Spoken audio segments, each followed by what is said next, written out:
Hello students, आज हम पढ़ेंगे पादपों के अंदर जल अवशोषण। जैसा कि आप सभी को ज्ञात है, जल सभी के लिए आवश्यक है। पादपों के लिए तो आवश्यक है, लेकिन सभी के लिए आवश्यक है। और आपको पता है कि पादपों के लिए तो बहुत विशेष है, क्योंकि वे अपना सारा पोषण जल द्वारा ही अवशोषण करके लेते हैं। और सभी को ये भी ज्ञात है कि जो जल है उसमें सभी जो खनिज तत्व होते हैं वो उसके अंदर मिले हुए होते हैं। खनिज, लवण, गैसें और कई तरह के कार्बनिक पदार्थ उसमें विलय के रूप में होते हैं, जिसे पादप अपनी जड़ों द्वारा अवशोषित करता है और अपना पोषण प्राप्त करता है। ये भी हमें पता है कि जो पादप है उसमें जो सबसे ज़्यादा जल की आपूर्ति वो होती है वर्षा के जल द्वारा। हम यहाँ सभी पादपों की बात कर रहे हैं जो वनों में है, बहुत जगह लगे हुए हैं, जिनको सीधा सीधा सिंचाई नहीं मिल पाता। तो उनमें जो है पानी जो है वो सीधा कहाँ से मिलता है? वर्षा के जल से, यानी बारिश से। अब बारिश का जो जल है वो हम लोग दो भागों में विभाजित कर सकते हैं, जो है पौधे को मिलता है उसको उसके आधार पर। तो वर्षा जल जो है, पादपों में जो जल आपूर्ति हो रही है वह हमें पता है वर्षा जल से। और वर्षा जल को हम दो प्रकार में विभक्त कर सकते हैं। वो दो प्रकार है, पहला है मृदा जल और दूसरा है अववाहित जल। मृदा जल से आशय है मृदा द्वारा अवशोषित जल, चाहे वह हल्की वर्षा हो या तेज वर्षा हो। जो मिट्टी के कण जो होते हैं वो कुछ जल को अवशोषित कर लेते हैं, सोख लेते हैं। और वो जल जो पादप की जड़ें या जो है पादप अपने अवशोषण कर सकता है, सोख सकता है और अपना पोषण प्राप्त कर सकते हैं, उसे कहते हैं मृदा जल। अगर सीधे शब्दों में हम बात करें तो मृदा जल वह जल है जो बारिश के दौरान मिट्टी द्वारा सोख लिया गया है। उसी प्रकार दूसरा जो हमने कहा वर्षा जल, वो है दूसरा वाला है अववाहित जल। नाम से ही पता लग रहा है अववाहित जल कि वह वाला पानी जो बारिश के द्वारा आया लेकिन मिट्टी द्वारा नहीं सोखा गया, वो मिट्टी पर सिर्फ बहकर चला गया है। देखिए, तेज वर्षा के पश्चात अधिकतर जल पृथ्वी की सतह से बहकर तालाब, पोखर, समुद्र में पहुंच जाता है। यानी जो पृथ्वी की यानी जो मृदा है उसकी सतह से बहकर चला गया है, जिसको पादप अपने इस्तेमाल में नहीं ले पाते हैं, उसको कहते हैं अववाहित जल। अब ये मृदा जल है उसको आगे और दो भागों में विभक्त किया है। ऐसे तो कई और भाग हैं, लेकिन मुख्यतः हम दो भागों के बारे में अध्ययन करेंगे। तो पहला है केशीय जल और दूसरा है गुरुत्वीय जल। अब मृदा जल जो है उसको जो पहला मृदा जल का जो पहला प्रकार है वो है केशीय जल। तो केशीय जल क्या होता है? केशीय जल अकोलाइडी मृदा कणों के मध्य स्थित कोशिकाओं में पाया जाता है। तो जो केशीय जल होता है वो अकोलाइडी मृदा कणों के मध्य स्थित कोशिकाओं में पाया जाता है और ये गुरुत्वाकर्षण द्वारा प्रभावित नहीं होता तथा पौधों को सर्वाधिक आसानी से प्राप्त होता है। अभी हमने बात की थी जो आपने अगर हम लोग जब मृदा के बारे में बहुत डिटेल में पढ़ते हैं तो हमें पता है कि मृदा जो मिट्टी है वो कई लेयर से बनी होती है, यानी कई परतों से बनी होती है। तो केशीय जल वो जल है जो प्रारंभिक जो परतें होती हैं वहाँ पर उपस्थित होता है और जड़ें आसानी से इनको ग्रहण कर सकती है, पौधा आसानी से इनको ग्रहण कर सकता है। उस जल को बोलते हैं केशीय जल। और अगर हम इसको और डिटेल में बताना चाहें तो हम बोल सकते हैं कि मृदा कणों की जो अल्कलॉइडी मृदा कण होते हैं उसमें ये जल पाया जाता है, जो पौधों को आसानी से उपलब्ध होता है और यहाँ जो है गुरुत्वाकर्षण बल से प्रभावित नहीं होता है। और ये आप सीधा सीधा से ये याद रख सकते हैं, केशीय जल वह जल है जो पौधों को आसानी से उपलब्ध हो सकता है और या फिर उनकी पहुँच तक होता है कि वहाँ जड़ें आसानी से पहुँच सकती हैं और जल का अवशोषण कर सकती हैं। उस मृदा जल को हम बोलते हैं केशीय जल। अब दूसरे प्रकार का जो जल हमें है मृदा जल, उसका नाम है गुरुत्वीय जल। नाम से ही आप बिल्कुल लर्न कर सकते हैं, गुरुत्वीय जल यानी जहाँ पे गुरुत्वाकर्षण बल का प्रयोग होगा। प्रयोग इन द सेंस ये होगा कि मतलब वो कहने का आशय ये है कि इतना नीचे गहराई में होगा कि वहाँ पे जड़ों जो है वो नहीं पहुँच पाएंगी। तो हम पढ़ लेते हैं पहले परिभाषा, फिर मैं आपको समझाती हूँ। ये जल जो है गुरुत्वीय बल के कारण मृदा की शुष्क परतों तक पहुँच जाता है। ये जल पौधों को आसानी से प्राप्त नहीं होता है और उनकी जड़ों की पहुँच से दूर हो जाता है। अब देखिए, गुरुत्वीय बल यानी ग्रेविटेशनल फोर्स के कारण ये जो है गुरुत्वीय जल जो है वो बहुत गहराई तक चला जाता है और गहराई के कारण जड़ों को आसानी से नहीं मिल पाता है और पौधे इसको अवशोषित नहीं कर पाते हैं। ठीक है, तो हमने पढ़ा वर्षा जल के प्रकार। पहला था मृदा जल और अपवाहित जल। मृदा जल जो मिट्टी सोख लेती है, अपवाहित जल जो बह जाता है।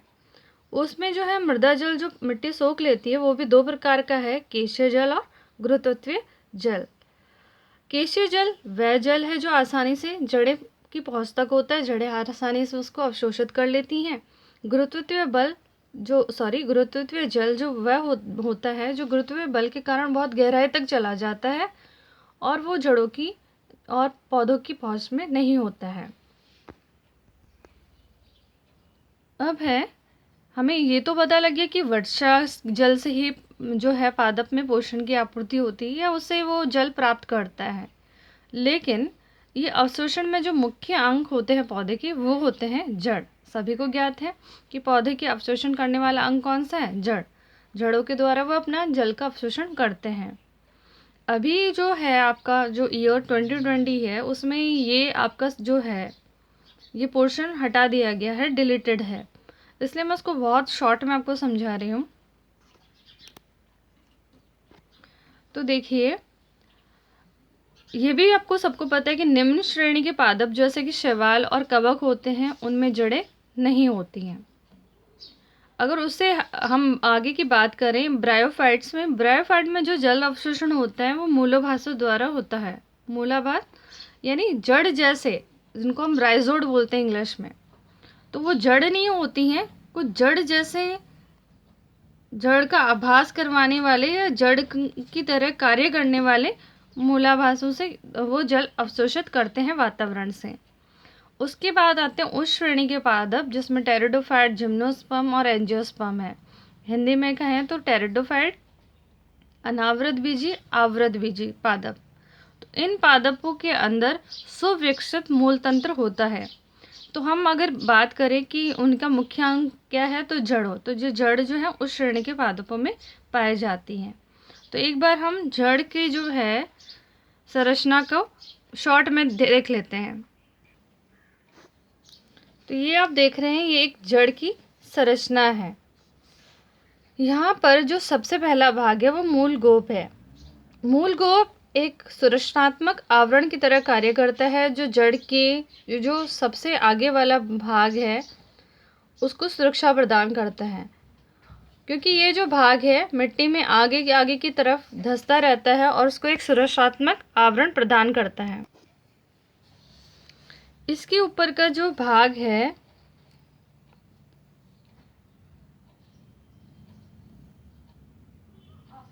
जिसको कोशिका विभाजन क्षेत्र कहा गया है और उसको मूल शीर्ष भी कहा जाता है, जहाँ पर अत्यधिक रूप से जो है जो जड़ होती है उसमें कोशिकाओं का विभाजन होता है। यहाँ ज्योति की कोशिकाएं होती हैं तो बार बार यहाँ पर डिवीजन होता है यानी विभाजन होता है, जिसके कारण ये जो जड़ की वृद्धि में सहायक होती है। फिर आता है दैत्य वृद्धि क्षेत्र। यहाँ पर भी लंबाई में जड़ बढ़े उसके लिए यहाँ पे जो है बार बार विभाजन होता है और यहाँ पर जो है लंबाई में जड़ों की वृद्धि होती है। फिर आप ये क्षेत्र देख रहे हैं जहाँ बहुत सारे मूल रोम है, देख रहे हैं। इन मूल रोम के कारण जड़ का क्षेत्रफल बढ़ जाता है और उसके कारण जो जड़ है वो ज़्यादा जल अवशोषित कर पाती है। इन्होंने बड़ा डिटेल करके भी आपको दिखाया है, एक मूल रोम को विस्तार से करके दिखाया है। तो तो यहाँ पर है कि ये अगर यहाँ पे देखिए कितना अवशोषित कर पाएगी, लेकिन इतने सारे होंगे तो जल का अवशोषण अधिक मात्रा में होगा। उसके बाद का क्षेत्र जो आता है वो आता है परिपक्वन क्षेत्र। परिपक्वन क्षेत्र में जो जड़ें होती हैं वहाँ पे लिग्निफिकेशन जो हो जाता है, जिसको लिग्नीकरण कहते हैं, या सुब्रेनीकरण हो जाता है। तो वहाँ पे जो है जड़ जो है वो अब मैच्योर स्टेज में पहुँच गई है, यानी परिपक्व अवस्था में पहुँच जाती है। जो परिपक्व क्षेत्र होता है इससे ऊपर वाला, वहाँ पे जब जड़ों में सुब्रीकरण और लिग्निफिकेशन हो जाता है। तो ये कुछ संक्षेप में हमने पढ़ा जड़ का जो है संरचना। अब हम पढ़ेंगे जल अवशोषण की क्रियाविधि, कि जल अवशोषण होता किस प्रकार से है, वो किस तरह से कार्य करता है, वो हम पढ़ेंगे। तो क्रैमर नाम के वैज्ञानिक, जिन्होंने 1949 के अनुसार जल अवशोषण को 2 प्रकार में समझाया है। तो क्रैमर ने जो है जल अवशोषण को उनके 2 प्रकार बताए हैं। पहला है निष्क्रिय और दूसरा है सक्रिय जल अवशोषण। निष्क्रिय और सक्रिय जल अवशोषण पहले हम पूरा डिटेल में पढ़ लेते हैं, फिर हम सारांश भी अध्ययन कर लेंगे। तो पहला है निष्क्रिय निषेध जल अवशोषण। अगर बहुत संक्षेप में समझाने की कोशिश करो तो निष्क्रिय वह है जहाँ पर जो जड़ है वो सीधे सीधे कार्य नहीं करती या सीधे सीधे भाग नहीं लेती है, वो अप्रत्यक्ष रूप से वहाँ भाग लेगी। सक्रिय जल अवशोषण के अंदर जड़ जो है वो उसकी प्रत्यक्ष, वो खुद वहाँ पे जो है वो भाग लेगी, यानी जड़ों के द्वारा ही जल का अवशोषण होगा। किसमें? सक्रिय में। निष्क्रिय में इनडायरेक्टली हम बोल सकते हैं, इनडायरेक्टली वो पार्टिसिपेट करेगी, डायरेक्टली नहीं। ठीक है, चलिए डेफिनेशन में पढ़ते हैं विस्तार से इसको। तो निष्क्रिय जल अवशोषण में क्या होता है? जब जल अवशोषण के कारण वाष्पोत्सर्जी पृष्ठ अथवा पत्तियों पर स्थित होते हैं और जड़ की कोशिकाएं केवल मार्ग का कार्य करती है, तो जल का यह अवशोषण निष्क्रिय या निषेध जल अवशोषण कहलाता है। तो सीधे सिंपल बातों में अगर हम बात करें तो निष्क्रिय या निषेध जल अवशोषण में वाष्पोत्सर्जन के कारण पत्तियों से क्या होता है? वाष्पोत्सर्जन होता है, जहाँ पे जल जो है पादप में अगर अत्यधिक जल होता है वो वाष्प के रूप में जो है पर्यावरण में लौटता है या वाष्पित हो जाता है। तो वाष्पोत्सर्जन के कारण जल की जो है कमी हो जाती है, और जो पत्तियों में है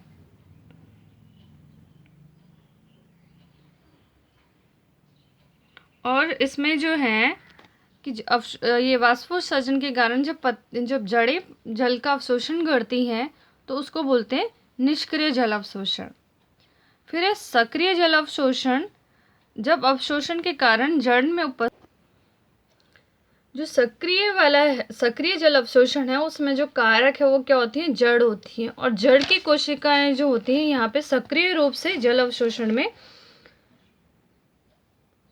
अवशोषण का कार्य करती हैं। तो हम सीधे सीधे बोल सकते हैं कि सक्रिय जो है निष्क्रिय जल अवशोषण में कौन भाग ले रहा है?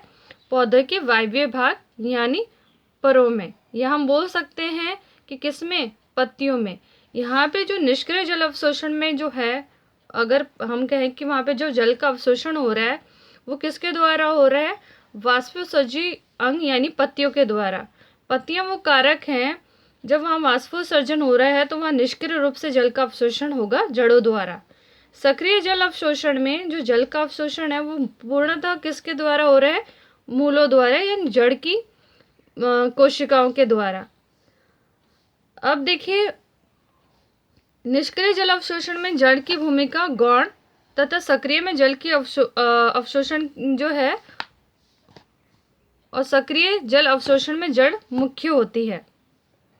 तो हम ये बात पहले भी मैं आपको बता चुकी हूँ सक्रिय और निष्क्रिय में, कि जो निष्क्रिय जल अवशोषण है उसमें जो जड़ की भूमिका कैसी हो जाती है?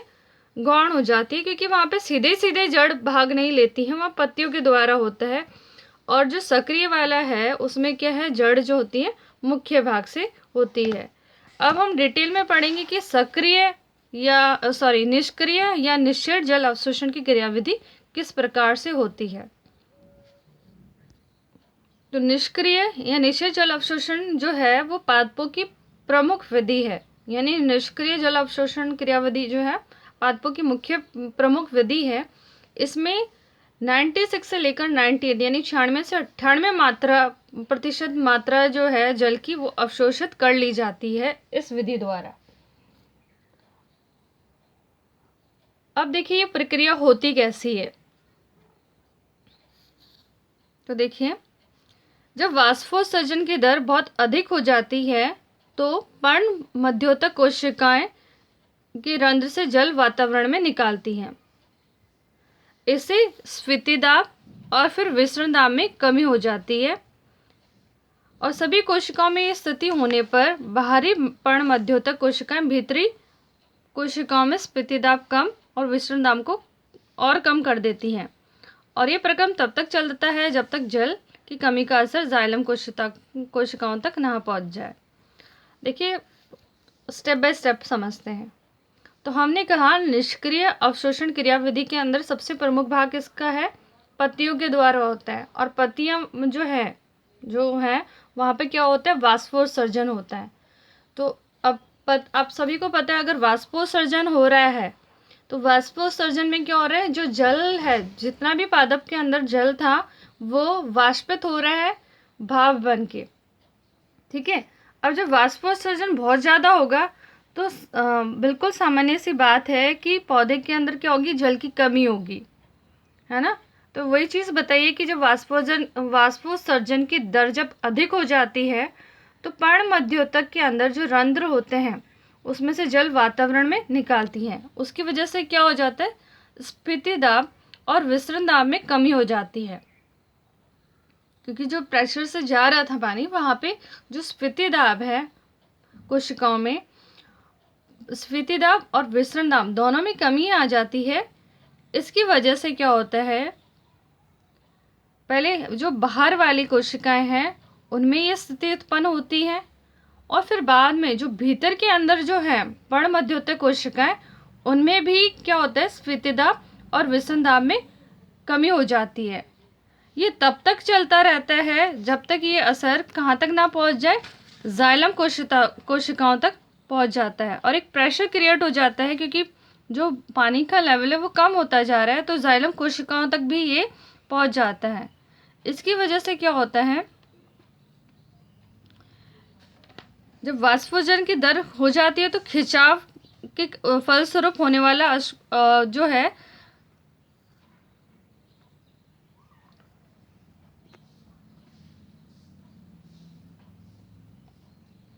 अब देखिए, जब जाइलम की कोशिकाओं तक ये खिंचाव पहुंचता है तो क्या होता है, एकदम से वहाँ पे जो है जो जड़ें हैं वो क्या करती हैं, वो एकदम से जल जो है वो खींचती है, एक बल वहाँ पे बनता है जिसके कारण जो जड़ें हैं वो एकदम से जल का जो है पानी को ऊपर की तरफ खींचती हैं।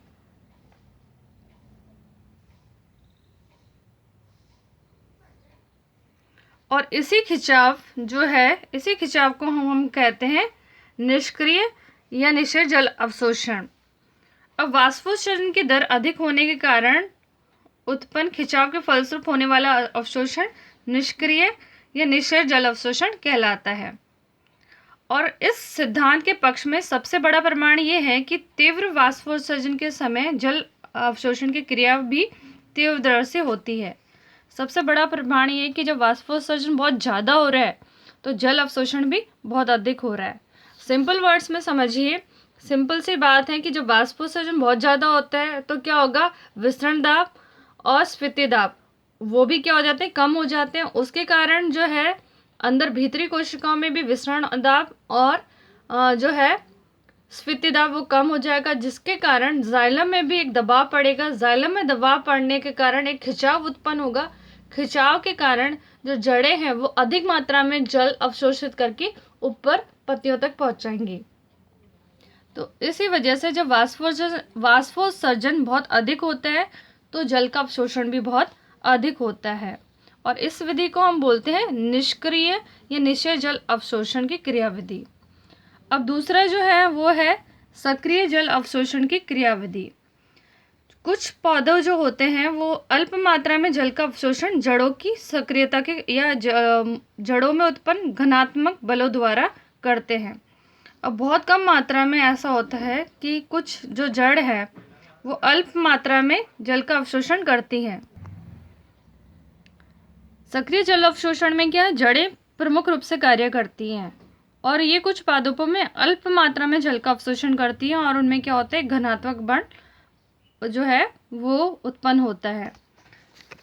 सामान्यतः उस समय ये होता है जब वाष्पोत्सर्जन की दर क्या होती है, बहुत कम होती है और वाष्पोत्सर्जन क्रिया या तो हो ही नहीं रही है।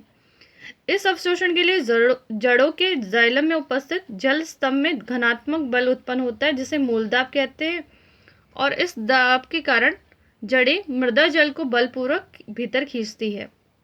देखिए हमने पहले ही बोला कि सक्रिय में कौन पार्टिसिपेट करते हैं, कौन भाग लेता है, जड़ें। और ये जड़ें कब भाग लेती हैं, जब वाष्पोत्सर्जन की क्रिया की ओर बहुत कम हो रही है या ना के बराबर हो रही है। उसके कारण क्या है, जो जाइलम है, जड़ों की जो जाइलम है उसमें जल स्तंभ जो है उसमें घनात्मक बल उत्पन्न होता है जिसको मूलदाब भी कहते हैं। उसके कारण जो जड़ें हैं वो बलपूर्वक जल को खींचती है और जहाँ बल लग रहा है वहाँ पे ऊर्जा की आवश्यकता होगी, यानी एटीपी की भी ज़रूरत वहाँ पे होती है जो कि जड़ों की श्वसनशील कोशिकाओं द्वारा प्रदान की जाती है। और ये जो जल होता है हमने कहा निष्क्रिय में कितना होता है, 96 से 98% जो जल अवशोषित होता है, लेकिन यहाँ पर वो कितना होता है, 2 से 4% यानी 2 to 4% ही पानी अवशोषित होता है। इसको हम बहुत ही शॉर्ट में समझ लेते हैं कि जब वाष्पोत्सर्जन की दर कम होती है तो मूलों में घनात्मक बल होता है जिससे क्या होता है, जल अवशोषण होता है। और मूलों में जो घनात्मक बल है वो मूलों में उपस्थित जाइलम के जल स्तंभ में घनात्मक बल के कारण होता है जिसको मूलदाब कहते हैं। या हम सीधे सीधे कह सकते हैं कि मूलों में घनात्मक बल से मूलदाब उत्पन्न होता है जिससे जल अवशोषण होता है और उसमें एटीपी की आवश्यकता होती है और कितना, 2 से 4% ही जल अवशोषित हो पाता है। तो आज हमने पढ़ा जल अवशोषण के प्रकार। Thank you.